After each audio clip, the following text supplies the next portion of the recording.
വാർത്തയിലേക്ക്. മതവിദ്വേഷ പരാമർശ കേസിലെ അറസ്റ്റ് നീക്കത്തിന് പിന്നാലെ PC ജോർജ് ഒളിവിൽ. ആരോഗ്യ പ്രശ്നങ്ങൾ ചൂണ്ടിക്കാട്ടി തിങ്കളാഴ്ച സ്റ്റേഷനിൽ ഹാജരാകുമെന്ന് PC ജോർജ് അറിയിച്ചിട്ടുണ്ട്. ഡിവൈഎസ്പി ഓഫീസിൽ ഉടൻ കത്ത് നൽകും. എന്നാൽ PC ജോർജ് സ്റ്റേഷനിൽ ഹാജരാകണമെന്ന നിർദ്ദേശത്തിൽ ഉറച്ചു നിൽക്കുകയാണ് പോലീസ്. മുൻകൂർ ജാമ്യത്തിനായി PC ജോർജ് സുപ്രീം കോടതിയെ സമീപിച്ചേക്കും. അഞ്ജന അനിൽകുമാറുണ്ട് വിശദാംശങ്ങളുമായി. അഞ്ജന, PC ജോർജ് അസൗകര്യം പറഞ്ഞിട്ടുണ്ട്, പക്ഷേ അറസ്റ്റ് നീക്കവുമായി മുന്നോട്ട് തന്നെയാണോ പോലീസ്? വിനീത, ആരോഗ്യ പ്രശ്നങ്ങൾ ചൂണ്ടിക്കാട്ടിയാണ് PC ജോർജ് തിങ്കളാഴ്ച ഈരാറ്റുപേട്ട സ്റ്റേഷനിൽ ഹാജരാകാം എന്ന് അറിയിച്ചിരിക്കുന്നത്. അല്പം മുൻപ് മകൻ ഷോൺ ജോർജ് ഡിവൈഎസ്പി ഓഫീസിൽ ഇതുമായി ബന്ധപ്പെട്ട് കത്തും നൽകിയിട്ടുണ്ട്. എന്നാൽ പോലീസ് പിന്നോട്ട് പോകാൻ തയ്യാറല്ല. അറസ്റ്റ് ഉൾപ്പെടെയുള്ള നടപടികളുമായി പോലീസ് മുന്നോട്ട് തന്നെ പോകും.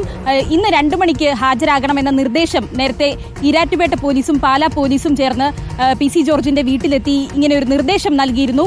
എന്നാൽ ഇപ്പോൾ ഹാജരായിട്ടില്ല. ഈരാറ്റുപേട്ട പോലീസ് സ്റ്റേഷനിൽ 2 മണി കഴിഞ്ഞിട്ടും ഹാജരായിട്ടില്ല.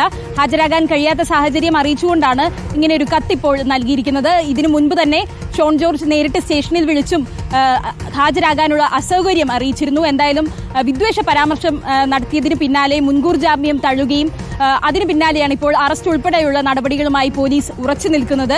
എന്തായാലും PC ജോർജ് നേരിട്ടെത്തി ഈ ഒരു നോട്ടീസ് കൈപ്പറ്റണമെന്നതാണ് ഈരാറ്റുപേട്ട പോലീസ് ആവശ്യപ്പെടുന്നത്. നേരത്തെ നോട്ടീസുമായി വീട്ടിലേക്ക് എത്തിയപ്പോൾ PC ജോർജ് ഉണ്ടായിരുന്നില്ല. ഇന്ന് രാവിലെയോടുകൂടി PC ജോർജ് ഈരാറ്റുപേട്ടയിലെ വീട്ടിൽ നിന്നും മാറി നിൽക്കുകയായിരുന്നു. ഷോൺ ജോർജ് ഈ നോട്ടീസ് കൈപ്പറ്റാൻ ഒരുങ്ങിയെങ്കിലും PC ജോർജ് നേരിട്ട് ഈ നോട്ടീസ് കൈപ്പറ്റണമെന്നും ഇതിന് ശേഷം സ്റ്റേഷനിൽ ഹാജരായതിനു ശേഷമായിരിക്കും അറസ്റ്റ് ഉൾപ്പെടെയുള്ള നടപടികളുമായി പോലീസ് മുന്നോട്ട് പോകുക. ഇതിനു മുൻപുള്ള സാഹചര്യങ്ങളിലെ പോലെ വീട് വളഞ്ഞുള്ള ഒരു അറസ്റ്റ് ഒന്നും തന്നെ ഈ ഘട്ടത്തിൽ പോലീസ് അങ്ങനെ ഒരു സാഹചര്യം വേണമെന്ന് നിർബന്ധം പിടിക്കുന്നില്ല.